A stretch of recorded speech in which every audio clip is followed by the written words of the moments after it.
I'm hesitant to say anything because you don't like anything. That's exactly me. I don't like anything. I hate all things. If there's one thing we know about me that everyone always says about me, regardless of how many times I prove it wrong, it's that I don't like anything.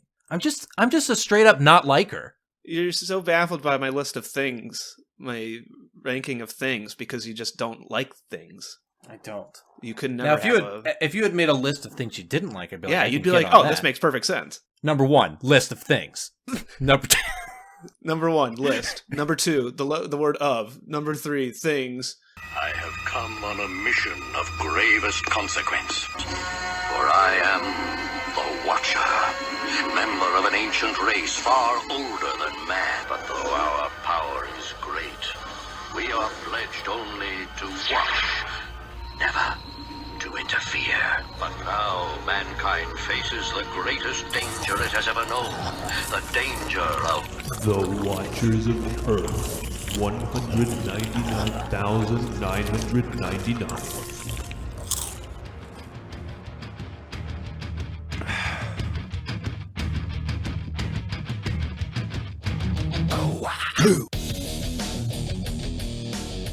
Welcome to the Watchers of Earth 96,283. I am your host, Andrew, and joining me as always is my co-host, Seth. What's up? Our third co-host, Joe, couldn't be here today because he's awaiting a cue from me to call him in to give Seth a special treat. But our fourth co-host, Uatu, is here, but is sworn only to watch and never interfere. So today we watched Spider-Man 3, which originally premiered May 4th, 2007, written by Sam Raimi, Ivan Raimi, Alvin Sargent. I mean, there's just so many writers. You need so many writers for so many villains. A strange black entity, Andrew, from another world, bonds with Peter Parker and causes inner turmoil as he contends with new villains, temptations, and revenge.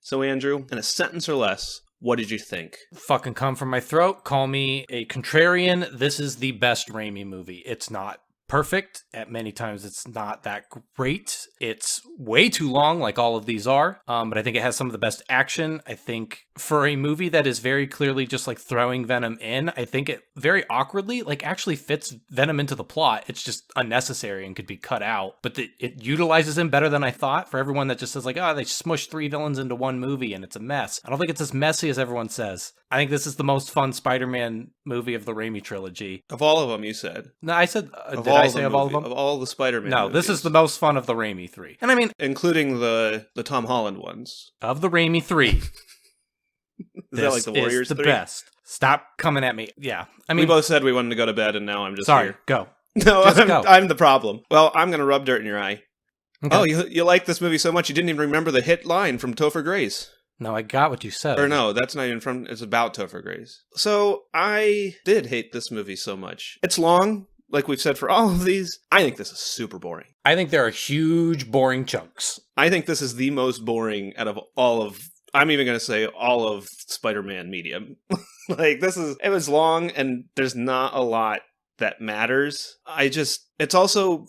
we kind of touched on this in the other two. I think it's unfair, but at the end of the day, it's like a comment on it. But like CGI did not age well at all in this one. I agree. Every time they fight, it's a video game cutscene. Yes. And it's really distracting. And it's like, I agree with you. I think there are some good fights in this. And I think because of the CGI, they can do some fun camera work and things like that. But there is some bad CGI. I agree with that, but I guess... I let a lot of that slide because I think it's doing more stuff, and I honestly don't think it's like, it's weird. I don't think the CGI isn't good, but I also think like it's not necessarily bad in the way that it's just like, I think it's of its time. Oh yeah, definitely. I don't think this is like bad for its time. I think this is just, it's of its time. The technology wasn't quite there. It's pushing past its limits in this movie. But I think what it uses it for, there's a lot of fun stuff. I like a lot of this movie. There's a lot I don't like. I think all 3 Spider-Man movies are boring. I think this one is more interesting when it's interesting than the other 2 are. I think they're all equally boring. Well, let's talk about it then. Let's jump in.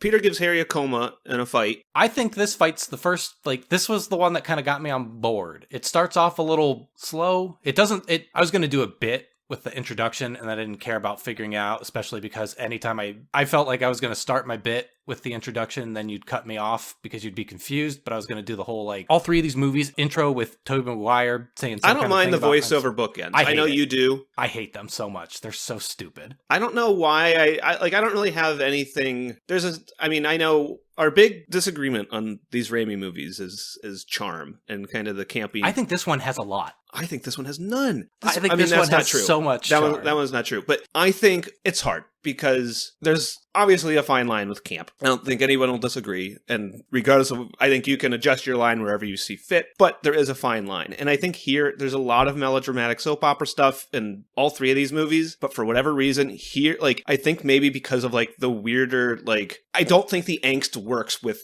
the Raimi The angst in camp. this one is terrible, but it's also weird because I thought the angst was all when he gets the black suit, but honestly, it's not. And that's why I feel like I said earlier, Venom is like thrown into this movie, and they utilize him not in a way that it's necessary, but like it's not like he's just like shoehorned in. He is like used. I think, and this is probably not a hot take because I remember we even talked when we were getting ready to do this movie, or the last two movies, that like this is the quote unquote bad one. I think that is unfair. Either way, that's the critical consensus. You can't argue with that. Yes. You can like it. It's just this is viewed as not the good one. And I think I don't think this is necessarily a super hot take. I think the movie would be better if it was just Flint Marco's story. I fully agree. I actually think the Flint Marco stuff is the best stuff in the movie. I agree, with the exception of the Ben Parker crap. I think the Uncle Ben stuff is superfluous, adds nothing outside of letting Peter do his little, like, I forgive you thing, but it's, like, so nothing to the rest of the movie. It kind of ruins the moment in the first movie. Like, I know, like, when you first learn about it... It's for, like, a false version of closure, as if this could be the last like it is the last movie, but there were plans for more. But if this was like the ending of a trilogy, that bit is there for closure. It doesn't work, but that's what it's there. Not needed. Like, no, I agree, but that's what it's there for. It's there to be like the closure for the trilogy. He comes to terms with what happened with Uncle Ben, and it falls flat. It's absolutely nothing. And like you said, it kind of ruins. When they do the first flashback where Marco kills him in cold blood, and it's just like, it feels cheap. It feels disingenuous. It doesn't feel earned. It feels like it's a means to an end. We need to have Peter want to punch his brains out. But then at the end, when it's like, well, actually, it was just one big accident. It's just like, just stop touching it. Like, I know you're trying to fix it, but stop touching it. How about how many flashbacks are in this movie? There are so fucking many. There's a lot, and I didn't like the sound one. When Peter's like... That one was the worst. When I remember does the audience remember the church bell 20 minutes ago? No. Or I guess, yeah. I don't need to be reminded this. I can make my own inferences. Like I said, Venom is absolutely nothing to this movie. He is a complete detraction. I think the movie utilizes him better than I thought it would, but that doesn't mean he's utilized well. He is put to use... Or at least the symbiote is put to use more than I expected. But it's all kind of ham-fisted in at the end. Oh, it absolutely is. I'm just saying, like, I think this movie has a lot of charm and a lot of good stuff. It just has a lot of other crap in the way. But having just watched the original two, like, they're all needlessly long. At least this one is long and has multiple moving parts, whereas the other two were long and had literally nothing else going on. So I think this gets some, like, forgiveness from me because it's at least, like, juggling a couple things. It does the same thing that the first two do, where there have to be, like, weird, awkward periods of time where someone just disappears. And so in this one, Sandman gets turned into Mudman for a bit so that he can just disappear from the movie so we can do something else for a while. And I guess to me, like, I can see what you're talking about where you're just like, they're all kind of boring, but this one is at least, there is a lot of things happening. But to me, I think it does feel really scattered. Oh, absolutely. I mean, I'm not coming to this movie's defense to say that it's great. I just think, I think all the action is fun, and I think for all three of them being boring to me, this one was at least boring with more fun stuff. And I guess that was just my comment to you saying there was more moving parts, so it kept you more interested. Whereas to me, those moving parts just felt scattered. And we kind of touched on this with I guess this kind of Spider-Man 3 kind of feels like a culmination of all of the bad stuff that is in the first two Spider-Man movies. There's that melodramatic soap opera-ness in the first two, but here, because it's kind of mixed in with the angstiness, and because like there's a tone shift and things like that, it doesn't work as well here. There's the quick cuts and lots of different small scenes in the first two, but here it feels so scattered. And I think some of that for me is because it's like, oh, like, yeah, let's talk about Flint Marko. I like Flint Marko. This is fun stuff. And it's just like, okay, but like, you don't care about that, right? Let's talk about Harry telling MJ to break up with Peter. And it's just like, ugh, you're too scattered. It's not coherent. I mean, I fully agree. And I didn't say that there's more going on that it like holds my attention. There's just more going on in that, I don't know. It feels long because it has a lot going on, and that is better to me than nothing going on in the movie being long. It's not so much that it holds my attention. It's just like, it's not even that I don't care. I don't know what exactly I'm trying to say. It's probably just something that like, it worked. And for all I know, if we watched this instead of today, we watched it tomorrow, or if we watched it at noon instead of at 8, like, for all I know, I'd be in the same, we'd be swapped or something. Like, could have just been the time of the day. But with, like, because I don't disagree that there is fun stuff. I do kind of feel like a lot of it doesn't matter. I think the worst offender is everything with Venom doesn't matter. The entirety of his angst stuff is horrible. I absolutely hate it. And that doesn't matter to the rest of the movie. The Eddie Brock stuff doesn't matter. Like, Eddie is introduced and then he's just there so that he can be there to put this, like, everything is just kind of like thrown in there as far as the Venom stuff goes. It does, like, I'm not going to say the Venom stuff does feel forced into the movie, but at least is more cohesive than I expected. It doesn't feel stapled on. It feels like it is, they tried to make it work with the other movie about,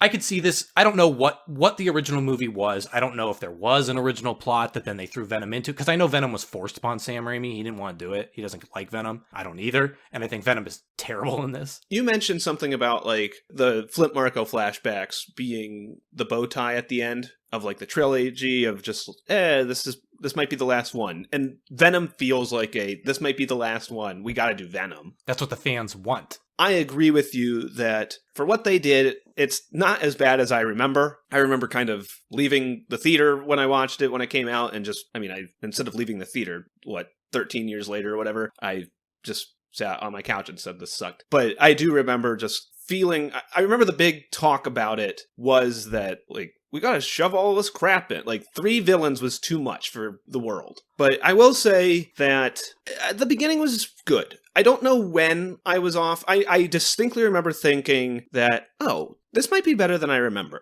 And then at some point it was not. And I think it was before the black suit came in, which is probably like the halfway point. But I agree. So going back to the first fight with Harry, I think it goes on too long and it becomes a little bit nonsensical. I think you're probably right in that it goes on too long. I don't think I cared because it's the first big action scene of the movie and the movie starts off really fucking boring. And I was just kind of having fun with it. There's a lot of like you said, the CGI is not good. Everybody always looks like they're in front of a green screen if they're not a CGI video game cutscene. But I think a lot of the action is fun. There's a lot of like Spidey flips and flings and crap going on that is exciting and interesting. I like the stupid hover skateboard. It's the stupidest thing in the world and I kind of love it.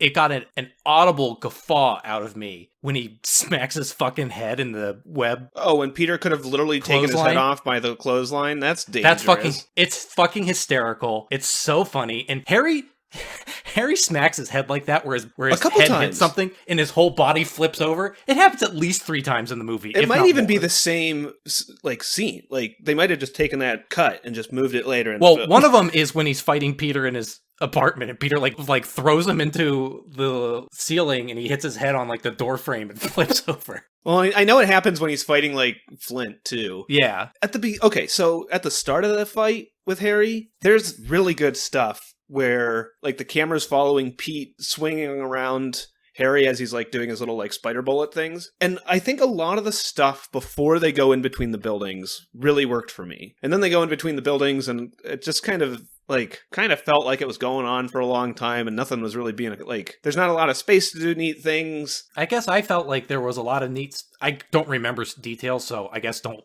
fucking hold me to it, but don't call you out on it. I just remember like, I kind of liked the close quarters because he was like jumping between walls and kind of there's a lot of like flipping around if I remember correctly. Mm-hmm. And that's where Harry throws like the pumpkin shurikens, which I think are boring, I guess. I like how Peter goes like, oh, I hate those. And I was like, you've never seen those? Yeah, didn't he only have bombs? Yeah. I mean, maybe he did have them, because didn't he do it when when Norman dresses up like an old lady and screams at him in a burning Hey, building? you know what would have been way, way, way, way, way, way, way better? If Harry dressed up like an old lady and screamed at No, Peter if in a Harry burning dressed up as building? fucking MJ on the bridge. I 100% wanted that so bad to happen. And I was like, how good would this be if Harry was like, you gotta tell Peter that you gotta meet him at the bridge. And then it's fucking Harry. That's so good. It's a nice callback. You don't have to do this weird thing where like, I mean, we've complained about MJ in all these movies. Again, I think the angstiness just kind of like turns all the melodramatic soap opera crap into just horrible goo, like symbiote goo. I hate all the MJ stuff in here. I do too. That's kind of entirely true. I think there's like a decent scene with her at like the proposal dinner where she's just like, Pete, you suck. And like, I think there's some decent stuff there, but for the most part, I think all of her scenes are just a slog and boring, and they don't really... I'm already on board that Pete is screwing up right now. I don't disagree. I think she sucks. It's weird though, because like there are times where she has a point, but she's also just kind of like I said in the last movie, she's kind of a jerk. Like I get that she has like stuff going on, and like Peter's got success and he's not fucking reading the room, because Peter also sucks in this movie, but yeah, even before he gets the you suck powers of the symbiote. She has a lot of questionable choices and kind of bad attitude about a lot of shit. I will say Peter kissing Gwen is fucking weird. Mm-hmm. And again, it's weird because it felt like that should have been a black suit thing, but it's not. He just does it. And when she does it, I remember what happens with it, but I was thinking like when they're like, kiss him, kiss him, kiss him. And he's like, yeah, do it. The people love it. And I was thinking like, yeah, kiss him on his mask. Mm-hmm. Like, who cares? Whatever. It's a photo shoot and he's high on the hero crap. But like, again, she like starts to pull off his mask. He doesn't fucking stop her.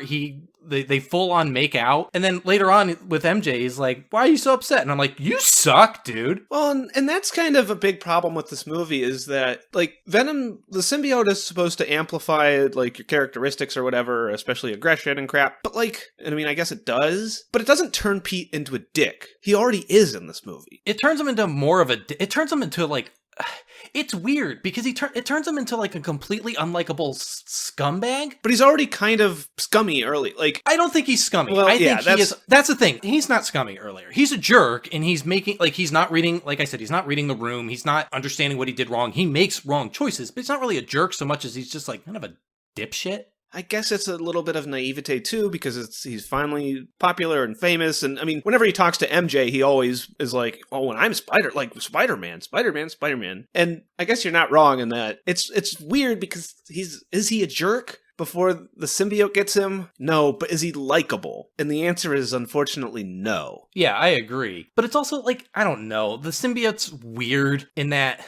How about he just, like, takes it to Dr. Connors, and Connors is just like, yeah, I got this thing, I'm gonna look at it. It's not weird. Like, he doesn't find it weird that it's, like following him around, and that it is, like, an alien life form that he doesn't understand. He's just like, I'm gonna examine this thing and find out what's up with it. Huh. He doesn't even seem to ask Peter where he got it or anything. He, like, doesn't ask any questions. And it's all just to explain what the symbiote does, because the movie doesn't, like, the movie definitely shows it. Like, it's pretty easy to follow, but it's just to explain what the symbiote does. And it's, I don't know. You're not wrong. Dumb.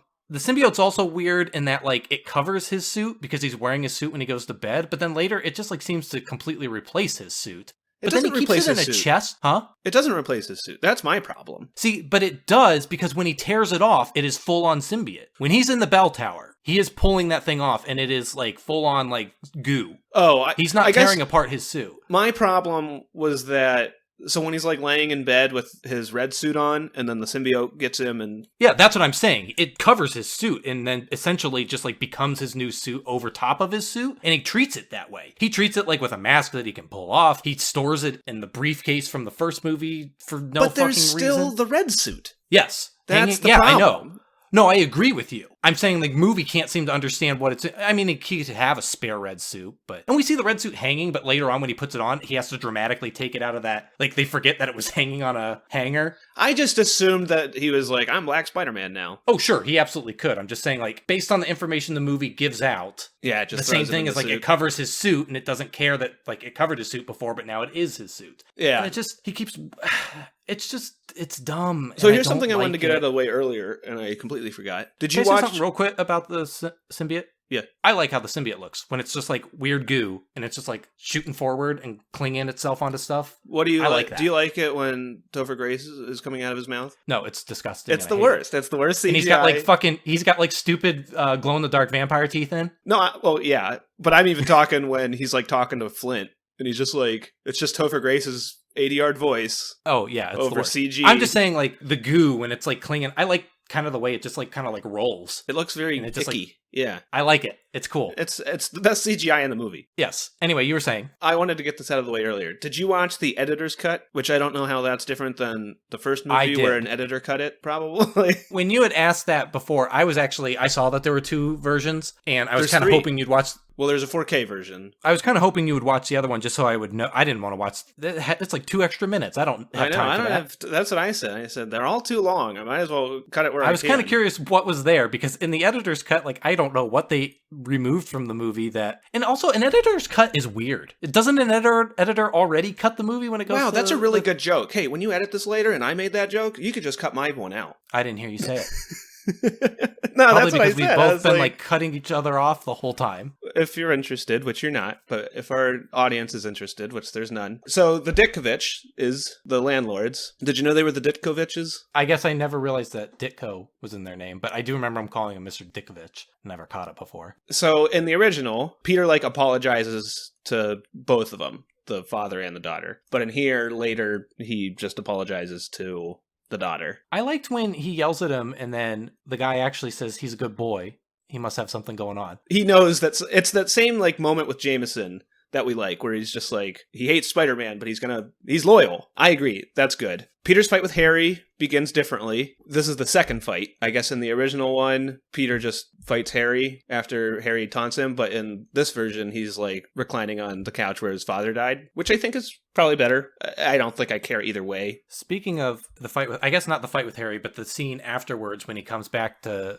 talk to him and his face is all mangled. Does the editor's cut have a couple second scene that explains why his face gets horribly mangled when it cuts from him to Peter back to him and his face is like way worse than it was 2 seconds earlier? Oh, I didn't catch that. He has like way more crap on his face and his like forehead is like sagging over his eye in the second time, but the first time he's just like kind of burned. Flint Marco's sandcastle isn't in the original, which is a shame. I think that's a good bit. Because that's a good... I think it's a weird bit that she like presses her face yeah, against on it. this like... Because does she know he has sand powers? Probably not. No, I don't think so. She doesn't seem to realize that it's her dad. I thought she was going to push into it. I couldn't remember if he got away with any money. I know he was in the sewers, but I thought she was going to like... Take money out of it? I thought it was going to like open up and there'd be money or the locket or something in there. But instead it was just like a little scene. I like all the Flint Marco stuff, but this scene is the worst. But it's... The sandcastle one? The, like, whole... Yeah, I mean, and I say the worst in that I like the sandcastle scene, but this doesn't make any sense to me unless I just didn't pay attention to part of the movie. Why are they, like... His wife already kind of ran him off. Yeah. And so he's on the run, but, like, did he tell him he was going to meet them here? No, I think they were just at a park. No, because she says, like, your dad's not going to... Like, sometimes your dad promises things that he can't fulfill. Yeah, I guess I just took that as, like, your dad isn't going to come through for you to, like... Be healed. I don't know, get money for your surgery or whatever. And I'm not doing anything for that. But that whole scene, like, again, I like the sandcastle scene. It really works for me. But, like, within the context of character motivations and things like that, it really doesn't. And then finally, when Harry comes to help out Peter at the very end, and the original Harry talks to his butler, and his butler's like, oh no, Peter didn't drive the goblin glider into your dad's crotch. Your dad did that. And then Harry's like, oh, okay, I'll go fight with him. Whereas in this one, he sees the picture and he's like, oh yeah, I had friends. Yeah, his, like, heel face turn at the end is weird. Not gonna lie, 1, I completely forgot about it. 2, I kind of liked it. I mean... I like that he shows up to help, and I think him, like, fighting with Peter is fun, but it's weird that he, like, fully is on Peter's side, and he's like, we're buddies, what are friends for? And I was like, this dude, like, threw a bomb in your face and was willing to, like, let you die. And he has no idea that the black suit was contributing to that. Right. No one knows what the black suit does to Spider-Man. But... I do like, for a trilogy, and I mean, we have problems with the trilogy, we have problems with James Franco and Kirsten Dunst, and... I will say, I know that James Franco is, like, outed as a sex pervert or something. I don't remember the details of what he did. I know that he's not a great person. That doesn't change the fact that I think out of the 3 main... I think he's fine as Harry. ...characters, I think he does a good job. I think everyone... He is acting. I think everyone else is acting. Like I said before, everyone acts. It's all schmaltzy, overacting. Peter is the ugliest crier I've ever seen. But James Franco seems natural compared to everyone else. But I think, I mean, we've definitely talked about how Harry and MJ are kind of like weird flux positions in all of these movies, right? I remember us talking about that. Like, I have no idea what you're talking about. Like, they don't really contribute a ton. Oh, yeah, they're completely ancillary. She exists to be a damsel for the third movie in a row, which I think I heard somewhere that that was supposed to originally be Gwen, and I like it better that it's, like, not MJ again. I guess Gwen is still connected, but I don't know. Brock has something going on with Gwen, so it could be revenge against her and Peter, and Peter's just going to come save anyone. It's also weird that, like, he is full on, like, another black suit Spider-Man, but and I thought it was going to be part of the thing of, like, he's going to be doing evil stuff and everyone's going to think it's Spider-Man, and that's part of his revenge. Especially since, like, part of his original thing was that he was doctoring photos to look like Spider-Man was doing crimes. Why not be the evil Spider-Man? But then he just immediately, I hate all the cuts to the newscaster in the crowd and everything. I think all of those are awful. Mm-hmm. But, like, immediately the news is just like, we thought it was Spider-Man, but it's not. Look, he's a spooky monster, man. Did I miss something? Or when Eddie doctored the photos, he just painted, like, a red suit Spider-Man, black suit, right? Yep. And then just put Thief on it. Like, couldn't he have just put Thief on a red suit Spider-Man? I mean, I guess he's wearing a black suit at the time, because it was supposed to be when No, he's not. Yes, he is. That was the whole thing that was doctored. What are you talking about? The doctored...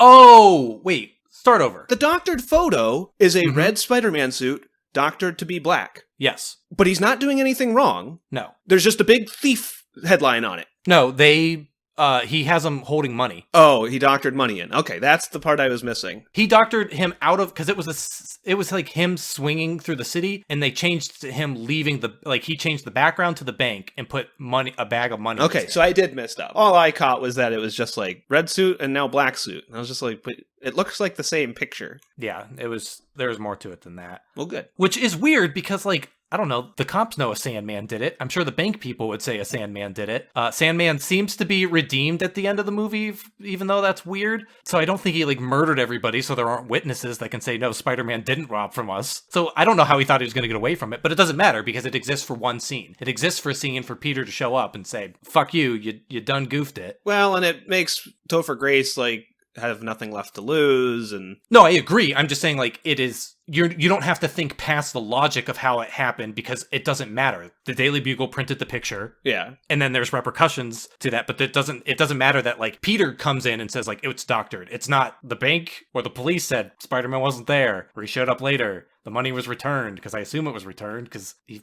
fought the Sandman. Sandman didn't have the money, because he was like, you stopped me again from saving my daughter. Yeah. I don't know. It's just like a weird thing. I don't know. I wish there was actually, like, there's these moments where Pete kind of has, like, out-of-body experiences where he just kind of wakes up on buildings and he's in the black suit and he's like, how did I get here? I think he only does it once. I think he does it twice, but either way, it's not, like, a big thing in the movie. But I guess I just wish that, like, there was a questionable thing he did. Like, instead of doctoring photos, like, I wish there was... I don't know, I guess I'm just not on board with the doctoring photo plot. There's a couple bits in the movie of just, like, stuff that happens and then we're done with it and we move on. That's one of them. The other one is when he saves Gwen and there's, like, that out-of-control crane and the building's falling over and everything. And the crane, the big metal beam, cuts through the building like butter for some reason instead of just, like, I don't know, smacking into the building and bouncing off and definitely doing damage and stuff. But it just, like, slices through that like a hot knife through butter. Anyway, when he saves Gwen, he sets her down. Brock talks to him for an absurdly long amount of time, snaps his picture, and then Peter just turns and leaves. Like, he's like, yeah, I'm replacing Parker. And then Spider-Man goes, huh, and then leaves. And I'm like, building's still crumbling. There's still people up there. I saw another person that was, like, near Gwen when she started sliding down there. And I don't know if that person got to safety. Like, they weren't hanging off the building, but... Well, I was thinking that when... There's still stuff to do, Spider-Man. When MJ is talking to him about the review, and then the police scanner goes off, and he's like, I gotta go, get him, Tiger. But then later, he puts on the suit in anticipation for Marco, and I'm just like, I don't think Peter has to go to every police scan. Like, my grandmother used to have a police scanner in her house, and it would always be Was on. she stopping crimes too? I never found out, but, like... Not every police scanner is, like, a superhero crime. You know what I mean? Well, technically, not. There aren't very many superhero crimes. There's been 3. I guess more crimes, but like 3 big supervillain things. Everything else is just like, there's a fire and he can help with that. I guess the idea is like, anytime, like we said with the last movie with the fire, and he wasn't there, and he found out that someone died in that fire. He saved that little girl, but then they found out that there was someone on another floor that died. And the implication that I took from that, and I think you disagreed with me, but the implication I took from that is like, if Spider-Man was around helping, he probably could have saved that person, but Peter kind of putzes around for a little bit, has to decide to answer the call to action. And so I think the idea is just like, anytime that police scanner goes off, he goes towards the source of danger. And maybe that's nothing, but if he can help, he's there. Did I lose you, or you have nothing to say to that? No, I'm reading this thing. What are you reading? I'm reading, here's my headline. A24 is creating its own MCU. Sounds illegal. Why are you reading headlines while we're recording? Because I have this thing up for notes, and I saw this thing. I don't know, we were talking about A24 the other day. We hate how everything's labeled as a cinematic universe. And I was like, what in the world is this? And it's because they released a movie that's called The Killing of a Sacred Deer, and then they released a movie called Lamb. And they're like, look at these animals. It's a universe. Wait, is that really the reasoning? That's what, I mean, I'm on a show, so I'm not like, I'm just skimming it. But there's a whole paragraph here about how they have... That's how you can tell you're a professional. You're only skimming while you're... They have The Killing of a Sacred Deer, then they have The Elephant Queen, and then they came out with Lamb, and then they have First Cow. A 24-hour news cycle was a mistake. Of course, the titular references to mammals, be them women or deer, still left no reason to raise any eyebrows. Yet, as A24 quietly released the 2019 documentary The Elephant Queen, was only preparing audiences for the herds of mammal-titled films that would storm the 2020s. What a fucking joke. That is the clickbaitiest. That's up there with like the PS5 release date. The PS5 is based on the PS5 is a sequel to the PS4. Blah blah blah blah blah. Or blah, the blah, blah. No release date has been announced. Recipe websites where it's just like, when I was 12, my mother made me food, and one of my favorite foods. Like, just show me ingredients. I saw an article the other day that I don't remember what it was, but I clicked it just to see how, like, every time I click it, I'm like, I don't know what I was expecting. I knew it was going to be exactly nothing. Can I read you this? Just, you don't have, you can, I'm going to do this so you know when to cut. But I got to get this out of my system. A24 is creating its own MCU with a weird twist. From First Cow to Lamb, the popular indie film distribution company A24 appears to be creating its own MCU of sorts, but with a very big twist. A24 has distributed some of the most ambitiously unique independent films for the better part of the last decade, now notably for telling stories that feel, at their core, human. With the upcoming release of Alex Garland's Men, the human element of A24's filmography raises some bizarre questions when looking back at the former resume. In examining the titles of the popular distribution company, let's unfold what is clearly shaping up to be A24's very own MCU, only in this case it stands for Mammal Cinematic Universe. When 20th Century Women rose to critical acclaim in 2016, no one would have ever had reason to be suspicious of Mike Mills's wonderful little indie flick about female bonding in 1970s California. But that was just the beginning. Only 1 year later, A24 distributed The Killing of a Sacred Deer, the eerie cautionary tale from Yorgos Lanthimos, loosely based on the Greek tragedy of Iphigenia. Of course, the titular references to mammals, be them women or deer, still left no reason to raise any eyebrows. Yet, as A24 quietly released the 2019 documentary The Elephant Queen, a heartfelt tale following elephants in the African savannah, the indie distribution company was only preparing audiences for the herds of mammal-titled films that would storm the 2020s. Just before the COVID-19 pandemic had began shutting theaters down for the spring of 2020, A24 released Kelly Reichardt's First Cow, an endearing picture set in the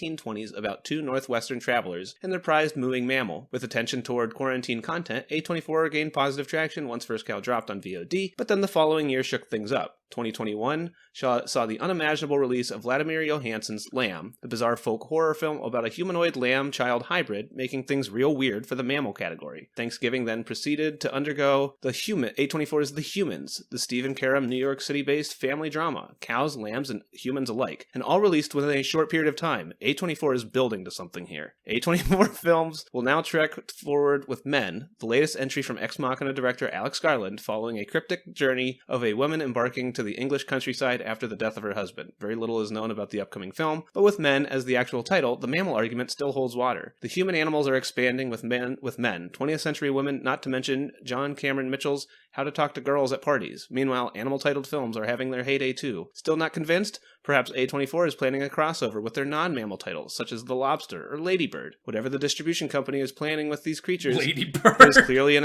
endgame here. Look out, Marvel. The 24-hour news cycle is a mistake. Someone was fucking paid for that. Someone wrote that and received money. It could be I say us. thank you. I fucking hate it. Fucking hate it. It's the worst. Why would you write something like that? How can people... No one's allowed to get mad at me for having fun with Spider-Man 3 when articles like that exist out in the world. We have bigger problems than not liking the Then third somebody movie of the going, trilogy. They sure have a lot of movies about mammals. Yeah, dude, fucking humans are mammals. Humans are in See, but movies. I guess...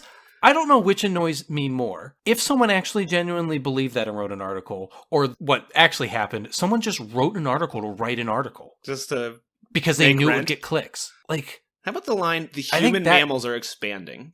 I fucking hate it. Are you still not convinced? Fucking hate it. I mean, perhaps A24 is planning a crossover with their non-mammal titles. Like Ladybird. But Ladybird is about a woman, and The Lobster is about a man. To be fair, the lobster is about like people that turn into animals. But Ladybird, isn't that just about like a girl in The dog. like high school or something? Yeah, it's like a coming-of-age thing, I thought. It's like they just like went through the Wikipedia list of A24 titles and were like, well, Bird's not a mammal, but why not just write an article about how the A24 MCU is about, like, creatures? There's things in all these movies. It's a cinematic universe of things. A24 is all making movies, and they all Feature have- people.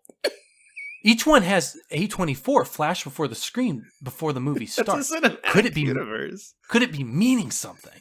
It's all leading to something. I mean, do you think this is The A24-niverse.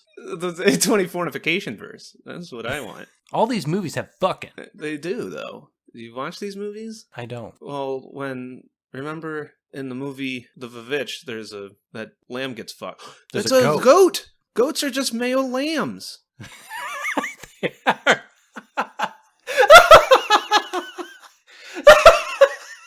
What a fucked up article. Are cats just female dogs? Goats are female Goats are lambs. male lambs. No, lambs are male. Lambs are female sheep. That's true. I was wrong. I was an idiot there. You were right to laugh I at me. thought you were making No, a I was not joke. making a bit. I mean, I was, but I didn't realize my bit was that I'm a fucking idiot. Oh, boy. No, lambs are female sheep, which means they don't believe in the vaccine. I don't think lambs are female sheep. I think that's true. Sheep are female lamb. No, lambs are female. No, I think lambs are young sheep. What is a Like sheep? sheep. A domesticated ruminant animal with a thick woolly coat and, typically only in the male, curving horns. Now, what is An adult female sheep is called an ewe. I thought An adult male sheep, I believe, is a ram. what is a lamb versus... Actually, a ram might be its own A thing. lamb is a baby sheep. Yeah, that's what I said. That's the only difference. So stop saying that lambs are female sheep. I didn't say lambs are female sheep. You did. A female sheep is known as an ewe. Yeah, you're probably... I just said that. I know, but I didn't know you read the exact thing I'm just reading now.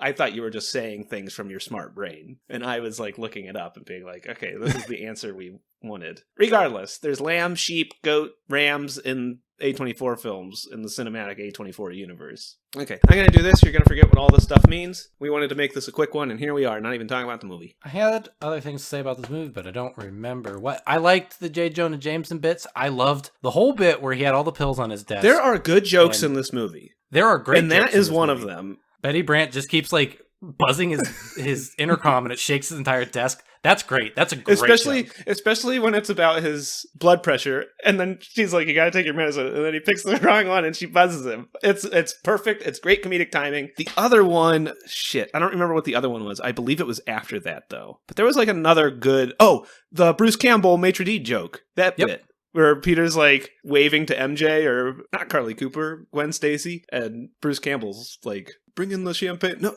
get back. That's good stuff. Bruce Campbell was good in the last one, too. Raimi knows how to direct Bruce Campbell. How about Raimi wanted to make a Mysterio movie with Bruce Campbell? That would have been And great. instead, we got an article about A24 Cinematic Universe. I don't know. We got so off track. I don't remember what else Sorry. I may have had this. I needed to get that article out of my way. Let's see. I keep saying it. All the Flint Marko stuff's good. When the police are chasing him and he's in like the sand and gravel truck, there's Mhm. good stuff there. He has weird consistencies where like sometimes Spider-Man punches through him and sometimes he's like Peter punches him and he goes flying. His motivation at the end is dumb. Like I said, his redemption is dumb. One, because it sullies the Uncle Ben bit. Mhm. And two, because he beats up a whole bunch of people. No one is shown to be dead, but it implies that he doesn't really seem to care if he does kill someone doing stuff. He teams up with Venom to kill an innocent girl and kill Spider-Man, and he takes out a whole bunch of cops that try and like Yeah, he can no come to save longer her. he can no longer give the thing where he's just trying to save his daughter.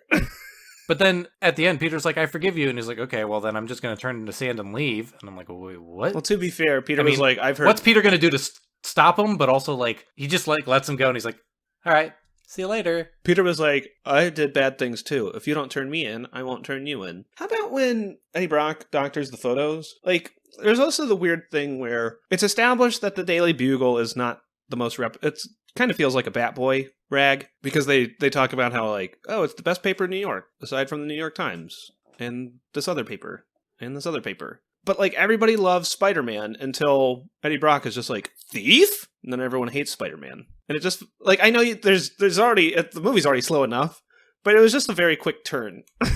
I agree. I had two observations after No Way Home, and I can only remember what one of them was. When Flint sees Peter in No Way Home, he calls him out as Peter. I know he knows who Peter is, but wouldn't he think he's Eddie? I know that in this movie he watches Eddie get vaporized, but everybody gets pulled at like nebulous points in time, and he knows that Eddie wears a black Spider-Man suit, and Peter was wearing the red one the last he saw him, but he sees Tom Holland in a black suit. Wouldn't he think that's Eddie? That's a good point. I had another observation, and I cannot for the life of me remember what it was. Just like a weird, like, connective thing. Oh, at the end of No Way Home, when Holland is like, I'm part of the Avengers, and he's like, it means I'm part of a team, and the other two are like, we don't know how to be a team. I was like, Peter, what about when Harry died helping you? You guys did all the buddy, like, press triangle to team up. Much like me, he forgot that happened in the movie. That's not a team, that's a partnership.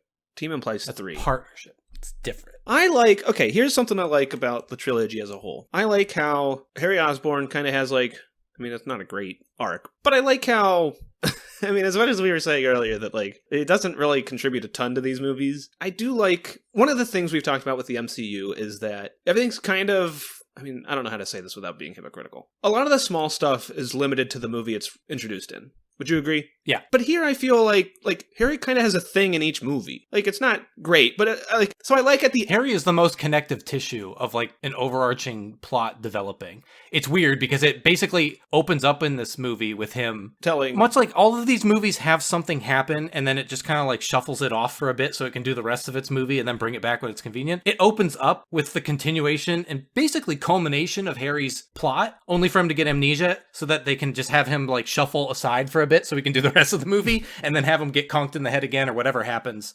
What happens that gets his memory back? Does he just get it back out of nowhere? He sees his dad? Or does he hit his head or something happen?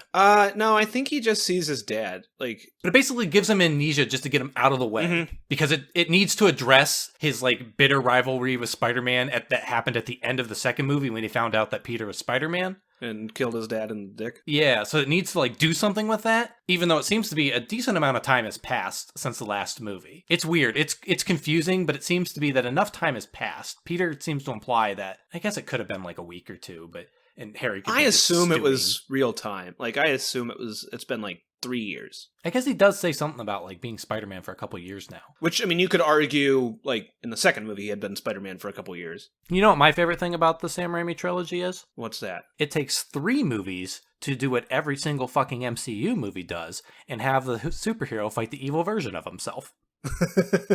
Yeah. Thank you for laughing. How about when Venom writes a little note to Peter in his web? Yeah. Is that a good How about Venom is like, I want to embarrass you. Like, he's like, you humiliated me. I want to humiliate you. But like I said, he doesn't pretend to be evil Spider-Man. He doesn't out his identity. He just grabs his girlfriend and he's like, I'm going to beat you up. Ah! How about when Eddie Brock did the same stuff that and Harry did it too. They do all the MCU take off my helmet disintegration. Yeah. He looks stupid as Venom, but he looks even more stupid when he's just whatever that actor's name is, poking his head through the... Topher Grace. Topher Grace, yeah. How about when my favorite Venom bit and also my favorite Sandman bit is when Venom shows up to Sandman and he's like swinging through the city and then Sandman punches him and he's like, I'm gonna get you, Spider-Man. And he grabs him and then Venom goes, ah! And he goes, ugh! And he just tosses him aside. It's really fucking funny. He's like so nonchalantly just like, ugh. How about how many people get tossed through glass fake movie windows? When Tons. Peter's fighting Harry, I mean, damn. They are going through windows like there's no tomorrow. Just watching so many people get like punched through walls. Anything else we got to say about this? There's a lot going on, not a lot to really talk about. Every stupid thing with the Venom suit. Luckily, it's only like a third of the movie. It's like, it's honestly like condensed to, like, the Venom suit stuff is whatever. It's when he like turns into emo Spider-Man, and it's basically one scene. They play that little musical bit and he like dances around the street and it's insufferable. So, I mean, that's like the big meme thing. And this is where my like fine line between camp and obnoxiousness is.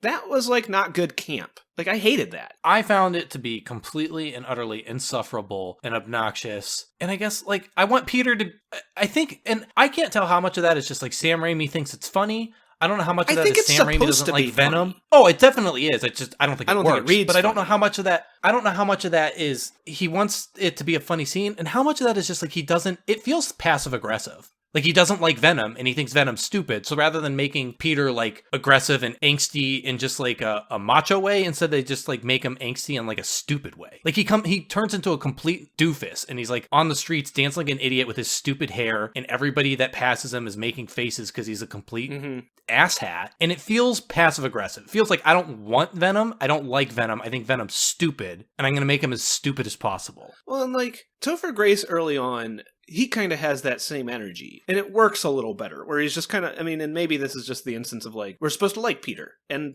like, I do like Peter, just this sucks. But like, Eddie Brock is sarcastic at the beginning and just like kind of doing all the same stuff that Peter does in his emo phase, but it works a little better for me. But I hated all that stuff. It felt long. I hate when he goes to like the jazz club with Gwen, and I mean, I think it's a good scene where Gwen's just like, you did all that for her, and then she apologizes to MJ. I think that's decent stuff, but I guess it's just, I mean, like we said at the before Peter gets the symbiote, he's kind of unlikable, and after he gets the symbiote, he's just like obnoxious to watch. How about Eddie Brock goes to the church to pray for God to kill Peter Parker? Come on, when he's forgot to kill Peter Parker. I wanted, so much like how I wanted Harry to dress up as MJ on the bridge, I wanted Eddie Brock to go to church and be like, God, I just want pictures of Spider-Man.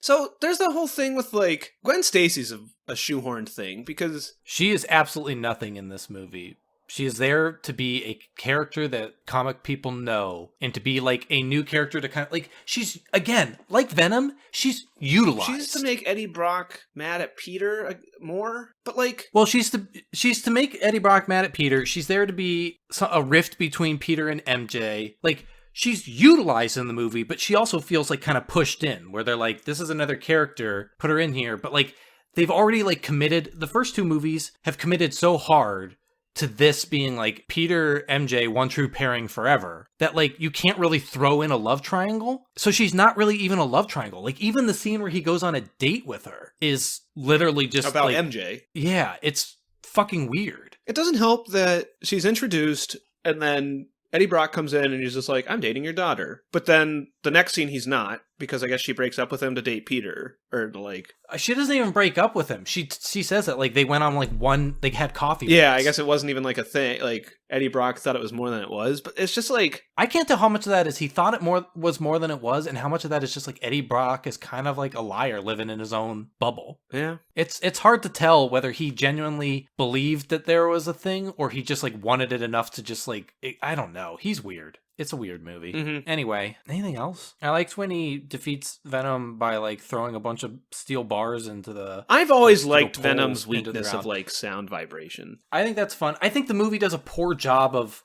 At no point do they say that like it's weak to fire or high frequencies or loud noises or anything like that. I thought that was going to be the point of the Kurt Connors stuff, because we can already see that the black suit is making him act differently. We don't need Kurt Connors to awkwardly explain it in a scene where he should be doing more than just calling Peter and being like, hey, this alien you brought me, weird, huh? But it doesn't. Like, I thought Peter went to the church to hit the bell, but it is complete coincidence. And so it's awkward when at the end he realizes that the loud noises freak it out, because there's never a point in the movie where that happens to him. It's just, it happens when he's tearing it off, and then he sees it happen to Topher Grace, because I think the steel bars just like fall and hit the ground and he starts freaking out. Yeah, because he like knocks him into, yeah. But it's just, it's just weird. Every single bit with the Venom. I think if you took, I mean, this is not a hot take, you said it earlier, but like, I think if you take Venom out of this movie, this is this is a good movie. I think Sandman is I think just as Thomas Hayden interesting Church like as plays Sandman so well. I think he looks the part. Like, and I mean, I'm biased. I really like Sandman's like simple design. I really like That Sandman like overall. striped I shirt. think he's fun. When Thomas Hayden Church just like takes out the striped shirt from his dresser, and I'm just like, oh yeah, here we go. For every MCU movie that just has like another dude in a suit doing jack shit, just having like super strength, it is nice that all three of these movies have like a different type of villain. Mm-hmm. They're all different, and that's nice. Not to say that there aren't different villains in the MCU, but a lot of them are just like either the hero with like the same set of powers as the hero, or just like, I don't know, one easy to film power. But like in this one, Doc Ock had his own thing, and he was visually interesting to look at. The Goblin isn't that interesting, but he's not bad either. He's not another Spider-Man. He's just like another thing. He's fine. And I think Sandman is a fun villain. I think he has a lot of fun powers that are utilized interestingly in this movie. Not as much as they could be, but there's a lot of stuff with him that they do. The problem is the movie doesn't focus on him. It focuses on 16 things. Yeah, I think if this was just like a Sandman movie, like dive into the relationship with his daughter and his family. Like, I know that's not like a comic book movie, but that's kind of what I want. I think you can even make the Uncle Ben stuff work. I still don't think it's good and you shouldn't do it, but I think you could make it work better if that was more the focus of the movie. If Peter's struggles weren't just like, they weren't like the Venom suit stuff, but it was just like, you know, Peter's having a rough time with MJ because he's riding high and she's riding low right now. He can't read the room and figure out that she's upset. She's mad that he can't empathize with her. You make the movie about like forgiveness and... Yeah, and I honestly think that probably was what the movie was. Because I don't like the Parker stuff, but like I said, it does kind of like bookend the trilogy in a way. Like, it's not doing a great job, but that's what it's there for. I think it's trying that, and I think it works better. You can make that Parker stuff work if, like you said, you make it about forgiveness, you focus more on that, you focus more on Thomas Hayden Church, like, being more of a reluctant villain, as opposed to in this, he literally just shows up to do stuff. Like, he's stealing, but, I don't know, put more focus on, like, how not many people get hurt. You know, make it seem like he is actively trying, like, you know, have a couple bits where he gets into a fight with Spider-Man, and maybe he pushes someone out of the way of falling debris or something, and to show, like, you know, maybe he is like burdened by the fact that he killed someone, he doesn't want it to happen again, and you lean into that and you make a sympathetic villain that at the end I feel okay with Peter just letting him fly off into the sunset, or I guess the dawn. But in the end, it's just like, he's good in his scenes, but the movie's not about him. And there are scenes written in to just write, and this is with everybody, there's scenes written in to write out the Venom suit for a bit because we got to do other stuff. There's scenes to write out Sandman because we got to do stuff. We got to write out Harry for a bit because we got other stuff to do. It's juggling a lot. Like, I'm not going to say that this movie isn't sloppy, but I think what it does well, I really like. I think a lot of the comedy works. I think a lot of the action is fun. I think the villain is interesting. Yeah. I think the Peter screwing up his life stuff is not bad. I just think the Venom mopey crap is bad. But I think there's good stuff, and I think when it does the good stuff, it does it very well. I think it's just burdened and bogged down by the other stuff, but I don't think that makes it such a horrible movie any more than the other two are also slow and boring, and they have chunks that could be completely cut out. I think this one, it's just everyone remembers that Venom is terrible because people actually like Venom, and I don't. So, like, if they do Venom poorly, I'm just like, whatever, I didn't like Venom in the first place. He was gonna suck in this movie either way. Where everyone else is like, you done Venom dirty! I don't know. I don't care. Yeah, it's funny. I whatever. was trying to find a little bit more trivia on that. And I mean, I remember when you mentioned that, I mean, I think I had forgotten, but I do remember hearing that Raimi, like, didn't want him. And, like, the whole thing is that, like, the Goblin and Doc Ock were, like, Raimi's favorite Spider-Man villains. And then he wanted to do Vulture, but, like, the studio is just like, I'm reading this thing and it says, Arad felt that the films had been relying too much on Raimi's favorite Spider-Man villains and not in characters that the audience would be interested in. And it's just kind of like, I don't know, don't you want your director to be like... What characters are they interested in? No one knew who Spider-Man cares was about anybody but Venom. Like, Venom is the only one that the fans want to see because the fans are morons. Like, I mean, other than edginess, what is... Like, I really don't... All these people couldn't have just been, like, 90s Spider-Man fans. You know what I mean? Like, I don't remember, like, a big Venom presence in, like, the cartoon. Everything has Venom show up somewhere. He's always a big deal because the fans like him. I don't, but... Fans love Venom, but, like, I don't know. I like the classic characters. I like the goofy characters. I think the regular powers rogue gallery fun. is so interesting and diverse. I mean, Vulture is different from Goblin, is different from Doc Ock, is different from Sandman, is different from Mysterio, is different from Kraven. There's a reason why the Sinister Six works so well. I mean, think instead, take the crap with, I mean, this movie doesn't even double down on like Peter is, Spider-Man goes bad when he wears the black suit. It doesn't care. He just wears the black suit. It's Peter that goes bad, not Spider-Man. Spider-Man's still fine. But like, think instead you do the chameleon. And you have him impersonate Spider-Man. And then you do get like, Peter's riding high at the beginning of the movie because everything's going his way, but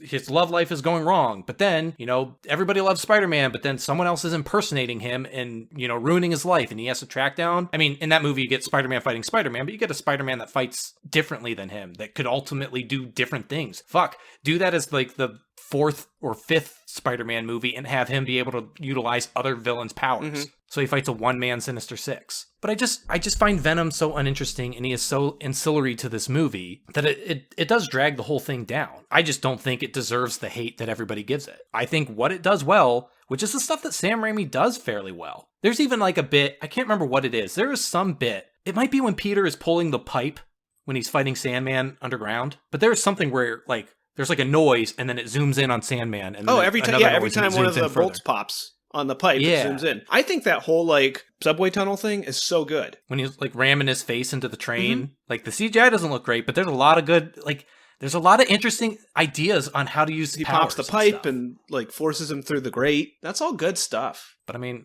I don't know.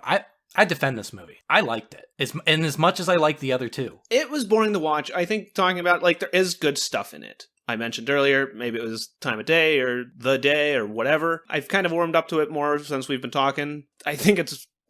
Watching these 3 movies 3 in a row, I think this one was the most boring. Kirsten watched all these with me. She had never seen this one before, and we finished it, and she's like, I could have gone forever not having needed to watch this. It sucked. So I think there's, not that she's the end-all be-all on things. I think there is some truth to it just, like, not being great. I think there's good stuff in it. And honestly, like, I don't know. I think that's kind of where it lands, is that, there's good stuff in it. I just think, you don't need to watch all 3 movies to get here. It's not worth watching all 3 movies for.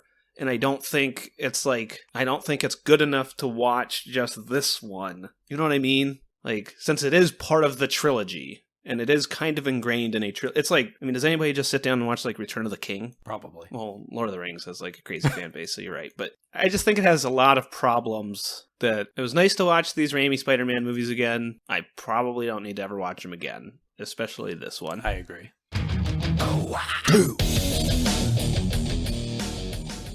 So, Seth, give me 2 put-ups and a put-down. My first put-up is going to be the Spider-Man Harry fight at the beginning. I know I can kind of complain that it went on a little long, but there's really good stuff to open the film up on. It's exciting. There's good camera work for bad CGI. There is, like, an interesting use of tech and powers and things like that. I think that fight is really fun to watch and at a great part of the movie. My second put-up is going to be, I like all of Thomas Hayden Church's Flint Marko stuff. Again, I think the sandcastle scene is very, very good, but only because the audience knows what's happening. I don't think it really makes much sense for the characters. Like I said before, even before the sandcastle appears. I think you make a decent point about the line that the mom says, but I honestly just read that as they went to the park. The daughter wanted to go to the park, they went to the park, they sat there. I do agree now that you say that. She does say a line that could be read as they thought that he would show up. And they are like sitting on a bench just waiting. If you're right in that it is a like totally disconnected thing, I think my problem then just shifts to the movie kind of being scattered and how it handles all of its different pieces, parts. And I don't think, like, it's just a very small, quick scene for a nice moment, but I would have liked it to feel a little bit more coherent in the plot or something like that. And again, I think the issue then starts to become more about how Flint is just kind of, forget he's in the movie for a bit while we deal with other stuff. He always looks at his locket. He's always trying to get money to help his daughter. And I guess it'd be nice. Like, I like when we first get Flint and he crawls through his daughter's window and stuff like that. That's all such good stuff. And I'd love to see more of that. Like, I'd love to see more of Flint trying to spend time with his daughter.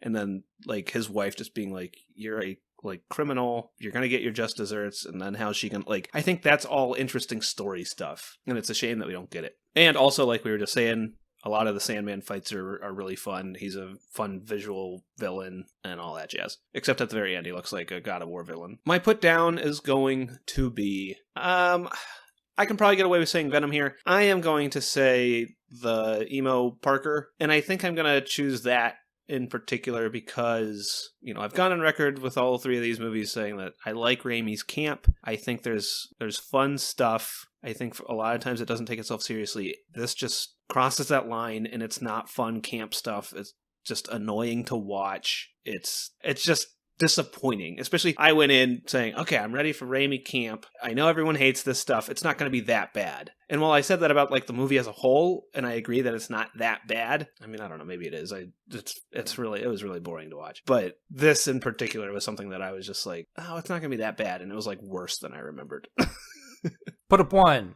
Harry Osborn head trauma. Hilarious. Which time? If I have to pick one and only one, it's the clothesline at the beginning in the alleyway. Fucking hilarious. Got a genuine guffaw to me. Put up two.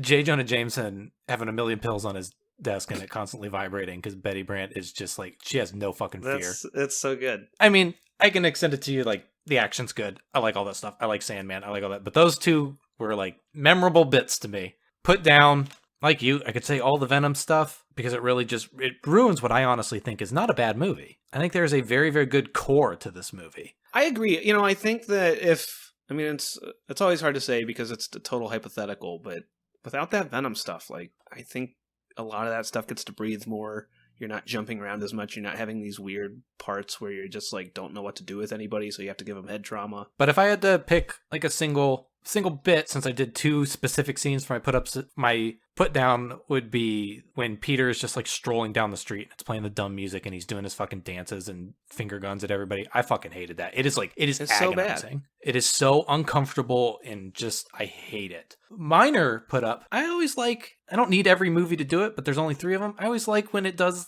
the weird like CGI zoom in on people's cells or the circuit. Like I think for Doc Ock, I think it was showing like the synapses of his brain when the chip fried or something. But like when it like goes into people's blood and stuff, and when it shows like the Sandman, his origin is like complete nonsense. They're just running a weird test at night, and then they're like, "Hey, this incredibly important variable is off," and they're like, "Ah, it must be a bird. Who cares?" So then the cops don't go to the facility and say, "Hey, we were chasing a convict." They just climb over the fence also. And his locket doesn't disintegrate with him.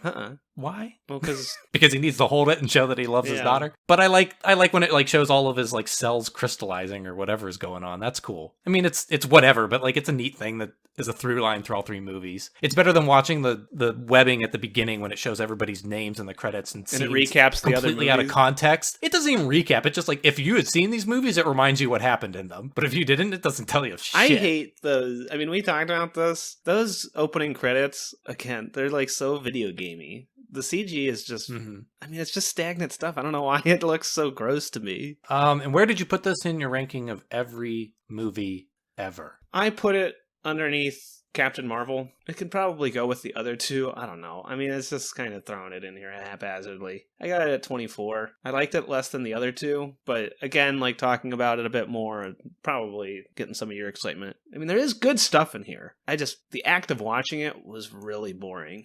And I didn't care about, I mean, like, even the stuff I liked didn't, like, entice me enough. So I put it at number 25 underneath Iron Man, above Spider-Man 2. So it is, out of the 3 Raimi movies, it's my top 1. But it comes down to, like, I think all 3 of them are boring. Like, I won't deny this movie's boring, but I think the other 2 are just as boring. I just think there's more fun stuff going on in this one than there is in the other 2. Out of all of these, I think the first one, like, I put the first one lowest. I think the first one's the most boring. I don't think the villain's all that, like, Willem Dafoe is great, but the villain isn't visually interesting like the other 2 are. The action is really mediocre. I think the drama is super soap opera-y, and I think the movie is just slow and boring. I think the second one's a little better. There's better action. It's still slow and boring. The character stuff is very hit or miss. I think the other 2 movies are all too long for their own good, and slow, without that much, like, I mean, I can do a slow burn movie, but these don't really say anything or utilize that time as well. And I think it's really just this Venom angstiness that bothers me. And the fact that it kind of casts Sandman aside for a long time. Like, those are my big problems, is that I think the other 2 movies, to me, I can kind of watch and I'm like, yeah, they're boring, but like, there's kind of a cohesive movie here. Whereas I think in Spider-Man 3, I think there's like, this is a good scene, but I just like don't want to sit through this movie. I don't remember where I was in the movie scene-wise, but I had to pee and I paused it at And one you're like, point. I could just like not start it again. No, I paused it at exactly the halfway point, and I was like, I can't believe I'm only an hour into this thing. It felt like I had been watching it forever. This movie felt like 4 I kept waiting hours. for Venom They to show all, back all up. three And I have. was like, there's got to, like, we have to be at the halfway mark. Like, I know he's just kind of crammed in here, but like, you have to be at the halfway part. What was the halfway moment? You don't remember the scene. Like I said, I don't remember the scene. It may have been during the angsty stuff. I honestly don't That feels remember. late to me, but But I will say, one nice thing is when Topher Grace becomes Venom, I was like, we gotta be close to done. But like literally he becomes Venom and he's just like, Sandman, team up with me. They team up, they have the fight scene at the end that goes on for a long time. But like the movie's done. Like I thought we were gonna get more scenes of like him doing stuff in the background. I thought we were gonna get scenes of him being an evil Spider-Man that turns the city against him or something. But no, we just like moved from Topher Grace's evil Spider-Man and now we are at the final fight of the movie. We're done. Let's go. And even at the end, like he has that like scene with Mary Jane, and I thought we were gonna get another Spider-Man scene where Peter talks over he's swinging around the city. He goes, now you know my story. You know who I am. I'm Spider-Man. And then the name shows up and then the credits roll and we play some alt rock thing. So the halfway point, I just brought it up. The halfway point is a little before, like it's during the fight with Sandman, and then, but like Emo Parker doesn't show up until It's late. I was surprised how long it took to get to that. I mean, he does the dance at an hour and 35 minutes. He does like the dance in front of the clothes shop or whatever. It takes forever for him to even like get the black suit. Like I was surprised how quickly the movie moved at the It beginning. introduces the symbiote, and then it's just like, okay. Gone for a chunk. It's like in his apartment forever and doesn't even care. It's like in his apartment for an entire year before it ever clings to him. The movie introduces so many things that then just get like jettisoned off into the sun and then pulled back 40 minutes later.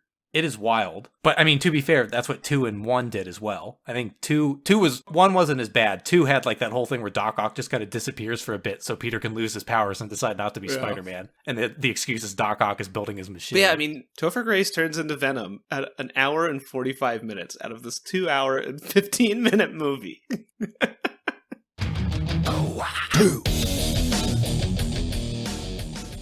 Thanks for hanging out with us. If you like this, tell a friend. If you didn't, then lie to a friend. Check us out on Twitter at SoHowAbout. You can find me on Twitter at SethKumpf. You can find Andrew on Twitter at TessuDownist. And subscribe to us on YouTube at SoHowAbout. And join us next time when we do this once more with Interference. Watcher. Two.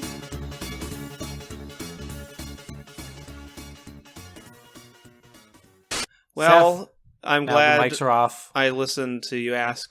We don't know what we're going to watch. That's what our audience is for. We put a thing out, and it was already answered. Put that thing out. So, get fucked. Already.